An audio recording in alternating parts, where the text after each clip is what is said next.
ભોજ રાજા આનંદમાં આવી જાય ને એવો દુહો બનાવ્યો. દુહો કીધો કે ફૂલ હે ગુલાબ કા, दूध है तो गाय का, राजा है तो भोज राजा और राजा काय का. દુહો થયો. ભોજ રાજાના વખાણ થયા. એમાં કવિરાજ બેઠેલા એમને એમ થયું કે રાજાના વખાણ બહુ કર્યા છે પણ ખરેખર હવે સાચું તો કહેવું પડે.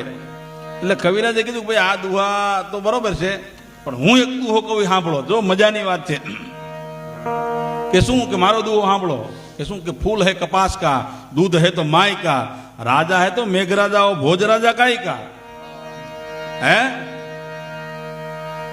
ફૂલ હે કપાસ કા, કપાસનું ફૂલ એટલે કપાસનું ફૂલની અંદરથી કપડું બને અને ગરીબથી અને તવંગર સુધી બધાની એબ ઢાંકે.